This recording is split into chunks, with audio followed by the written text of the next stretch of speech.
Bom dia, meus amados irmãos, que a graça e a paz que vem da parte do nosso Deus e da parte do nosso Senhor e Salvador Jesus Cristo esteja em cada um de nós e superabunde os nossos corações, as nossas mentes, para que o poder do conhecimento do Evangelho se transforme em ânimo para a gente colocar em prática tudo aquilo que a gente está aprendendo da parte do Senhor e aí experimentemos, como diz o apóstolo, qual seja a santa, boa e agradável vontade do Senhor em nossa vida.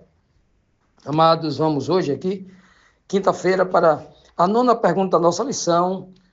Estamos estudando sobre o poder da fé em Cristo na vida do homem de fé. Pois bem, ontem, na quarta-feira, nós vimos aqui a questão da justificação pela fé, né? Envolvendo as obras da fé. Não é? Estudamos ontem e vimos que Paulo não está falando contra as obras. Paulo não está querendo anular as obras, mas as obras exteriores. Mas falando do legalismo judaico, né?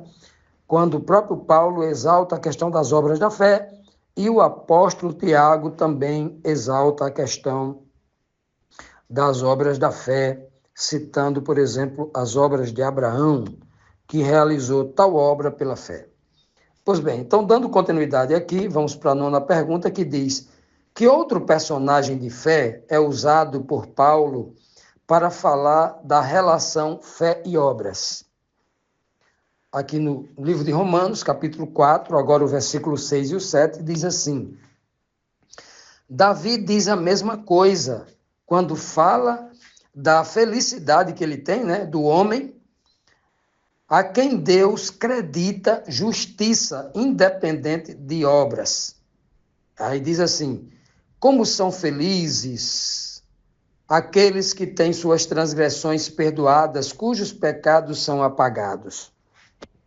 Isso é o que Davi diz. Então, nós colocando esta frase dentro da mensagem que Paulo está falando e dentro da cultura judaica conhecida de ontem e de hoje, o que Paulo queria transmitir então? O judeu, o religioso judeu, que é alvo desse grande ensinamento aqui, desse ensinamento exaustivo que Paulo vem falando desde o capítulo 2, final do capítulo 1, desde o capítulo 2 até agora, a relação judeu versus gentio, o tempo todo falando. Qual era o problema do judeu que queria ser, que já era justo porque era circuncidado, que já era justo porque tinha o DNA de Abraão, né, na sua célula, porque hereditariamente era filho de Judá, né, de Jacó, de Isaac, de Abraão. E agora, né, também eles se diziam, por exemplo, justos por serem judeus. Eles não precisavam ter fé, eles não precisavam fazer, né, nenhuma demonstração de fé em relação a Jesus Cristo, por exemplo, e outras coisas mais, né, que fala aqui. Então, Paulo, usando aqui Davi, Paulo vai dizer assim, olha, se vocês judeus acham que não precisam ser perdoados, porque vocês já são um povo, né, escolhido, inclusive a gente vai ver isso, né, quando nos discursos de Cristo, nas sinagogas, né, principalmente lá, quando Cristo deixa bem claro que o povo judeu carece de arrependimento. Se o povo judeu não se arrependesse, não se convertesse, não herdaria o reino de Deus. E os judeus ficaram revoltados com Cristo, porque dizia assim: como é que a gente precisa de arrependimento se a gente é o povo de Deus, escolhido de Deus? A gente não precisa se arrepender, não. Quem precisa se arrepender é o gentio. O gentio precisa se arrepender e vir e se transformar num judeu, porque a cabeça dele, o processo de justificação, não era o homem ser justificado pela fé, mas era o gentio se tornar um judeu por meio da circuncisão. Até hoje é assim. até hoje, no meio do judaísmo tradicional, se prega isso, se vive na prática isso, né? Aí quando Davi diz assim, ó, como são felizes aqueles que têm suas transgressões perdoadas, isso não, na cabeça do judeu não entra. Como é que eu vou ser perdoado se eu não tenho pecado? Eu sou um judeu escolhido. Essa é a ideia que há na cabeça do judeu, que havia na época. E Paulo, quando está dizendo isso, ele está dizendo assim, olha, todos, vocês não são felizes, não? Vocês nunca, judeus, nunca vão experimentar a felicidade, porque nunca vão se arrepender, nunca vão confessar os pecados, nunca vão mudar de vida, porque vocês, por serem judeus, já estão salvos. Aí eu pergunto agora, mostrando como esta palavra é atualizadíssima. Porventura não é assim que muitos dos evangélicos hoje também procedem, porque são evangélicos, porque pertencem a uma igreja que diz defender a Bíblia, que diz pregar a Bíblia, mesmo descontextualizada, mesmo equivocada, né? Não basta ter a Bíblia, não. Tem que ter a Bíblia e pregar a Bíblia no seu contexto exato, a verdade, porque senão não vale nada. O diabo também tem a Bíblia na cabeça e prega ela toda errada, toda descontextualizada, toda torcida, né? Então, é por isso que Paulo está dizendo isso. Em outras palavras, implícita, pode estar também a mensagem assim, olha, os judeus experimentam a felicidade, os gentios experimentam a felicidade, porque todos eles sabem que são pecadores, miseráveis, e que precisam do arrependimento, tal, né? É o que Paulo está dizendo aqui. E o que Cristo já tem ensinado em uma de suas parábolas, né? Uma das parábolas curtas, mas profundas, quando Cristo diz que, na parábola dele, um religioso e um mundano, né? Ou seja, um judeu e um publicano, ou seja, um religioso e um mundano, foram ao templo ali para adorar a Deus, né? E na parábola Jesus disse que o judeu religioso chegou lá, né, para orar a Deus, olhou para o céu, né, e em pé ali começou a dizer, eu sou judeu, eu não sou como esse publicano, eu sou isso, eu sou aquilo, né? Aí depois dele veio o coitado do publicano, o mundano, né? Publicano, homem público, homem do mundo, né? O mundano chegou e falou assim, olha, eu vim aqui, e ficou de longe, porque nem se aproximou, né? Porque se achava indigno. No espírito ele se achava indigno, né? Nem ele chegava assim, batia no peito, olha como eu sou miserável, e nem conseguia olhar para o céu, né? Sou miserável, né? Homem indigno, não era nem para mim estar aqui, tal, né? Confessa seus pecados, reconhece a sua pequenez. E aí o Senhor Jesus pergunta, quem foi que desceu dali justificado? Falando de justificação pela fé. Quem desceu dali justificado? O religioso, porque achava que já era justo porque ele era judeu? Não. Quem desceu ali justificado foi o mundano, o homem publicano, que reconheceu os seus pecados, teve os seus pecados perdoados e voltou ali feliz. Aí se cumpre perfeitamente o que Paulo está falando sobre Davi aqui. Continuando, meus amados, vamos aqui para a 10ª pergunta, que nos traz aqui mais um questionamento interessante que diz assim, novamente, Paulo está contrariando o próprio Senhor Jesus ou Paulo está apenas enfatizando a grandeza da fé? No texto anterior, né, quando ele fala isso. Vamos perguntar agora o que Cristo disse sobre a questão da lei, sobre da necessidade da lei, né? A quem Paulo não poderia, em hipótese alguma, mudar uma vírgula. Ou Paulo se tornou Senhor de Jesus, é o contrário agora? Claro que não, né? Olha o que o Senhor Jesus diz. Aqui está contando a história daquele jovem rico, daquele jovem religioso, judeu, jovem influente, empresário rico, que chegou para Jesus, né? Perguntando para Jesus assim, né?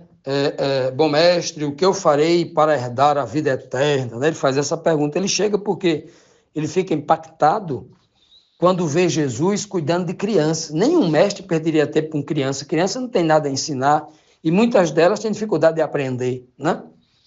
E aí Jesus era chamado de mestre e está ali, ó, não embaraça as criancinhas não, deixa elas virem a mim, tal. E aquele rapaz ficou impactado com aquela cena, se aproximou de Jesus e perguntou: bom mestre, o que é que eu devo fazer para ganhar a vida eterna? Ele pergunta, né? Aí o texto aqui diz assim, em Mateus 19, 17. Respondeu-lhes Jesus: por que você me pergunta sobre o que é bom? Há somente um que é bom, falando de Deus o Pai, né? A fonte de toda a bondade.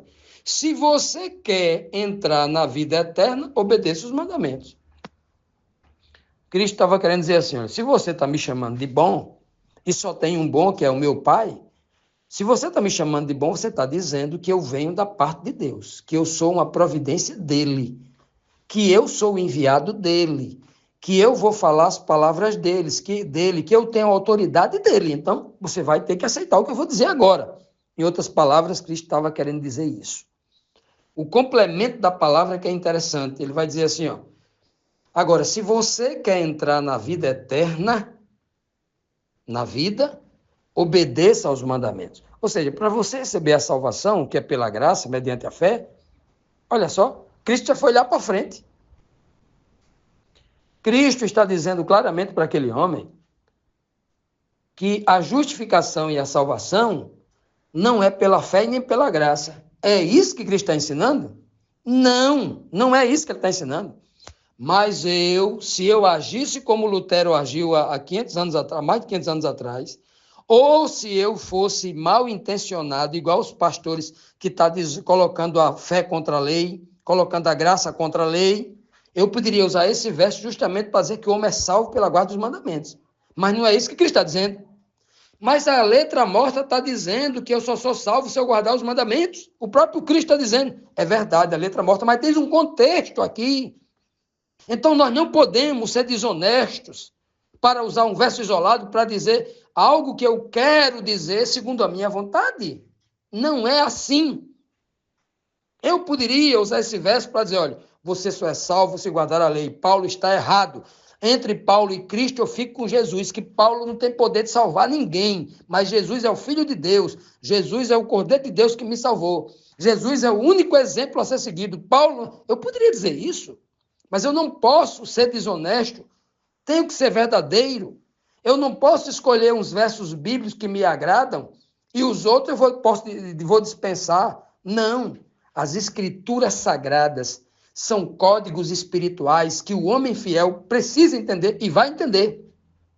Por isso que Isaías 28:10 vai dizer bem claro. O verso 9 diz assim, Isaías 28:9, a quem se ensinaria a palavra da sabedoria? A criança que foi arrancada dos peitos da sua mãe? De maneira nenhuma. Porque a palavra de Deus, diz o verso 10, é regra sobre regra, regra e mais regra, um pouco aqui e um pouco ali. Olha que coisa linda. Não é estudando só Paulo, é estudando Jesus, é estudando Tiago, João, Pedro, Lucas, Judas, né? Estudando todo mundo. Estudando todo Moisés e os profetas, quem Cristo usava o tempo todo para ensinar. Então, é assim que a gente precisa ensinar a palavra de Deus. Então, nada pode ir contra um texto direto. Nada pode ir contra. E aqui é um texto direto. Cristo diz bem claro, você quer ser salvo? Quer entrar na vida? Guarda os mandamentos. Por que Jesus disse isso? Ele está anulando a justificação pela fé? Não. Ele está falando para um outro religioso judeu, dizendo assim, a primeira coisa que você tem que fazer, como ensinou Paulo em Romanos 3:31, anulamos, pois, a lei pela fé? De maneira nenhuma. Primeiro se guarda a lei. É o que Cristo está dizendo.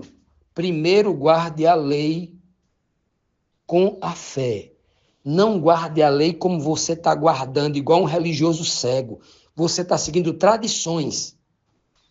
E é exatamente o que esse jovem rico vai dizer para Jesus.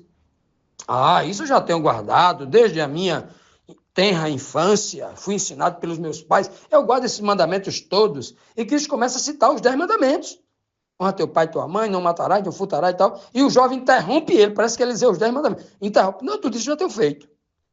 Já tenho feito desde a minha infância. Aí Jesus Cristo é mesmo, você está guardando com o espírito? Você está guardando segundo a tradição? Você tem honrado seu pai e sua mãe mesmo?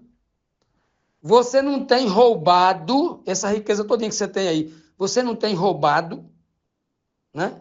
Porque roubar para o judeu é só aquele que pega coisa do outro. E no fundo do coração querer desejar e tomar a coisa do outro. Aí Jesus quer ver como é que se guarda a lei no espírito? Vá, venda tudo que tem, dê aos pobres, depois você vem e me segue. Aí você vai entrar na vida eterna. Vá, faça isso. Ah, ele tinha que fazer uma obra de verdade, uma obra espiritual. Olha a obra, vá, venda tudo. Olha a obra que ele tem que fazer. Mas essa obra é demais para ele. A Bíblia diz que ele saiu triste porque era muito rico, né? Ah, olha que lição perfeita da relação lei, obra, fé. Lei, fé e graça. Está aqui, ó, a graça diante dele lá, dizendo o que ele tinha que fazer, mas ele não tinha fé. Só era um judeu vazio. Era contra esse tipo de gente que Paulo está escrevendo a carta aos Romanos para que os cristãos nunca perdessem de vista o ensino da fé, né? Mas sem desprezar a lei, sem deixar de obedecer, sem deixar de buscar o conhecimento da letra, lei, e sem deixar de obedecer à palavra da lei, obedecer a Deus. Que maravilha, não é? Quando a gente examina as escrituras como ela ensina, como tem que ser, e não segundo a tradição dos homens. A palavra é uma verdadeira luz que nos encaminha e que nos faz caminhar pelo caminho da verdade, nos livrando dos tropeços, das falsas doutrinas e dos enganadores que estão superlotando este mundo.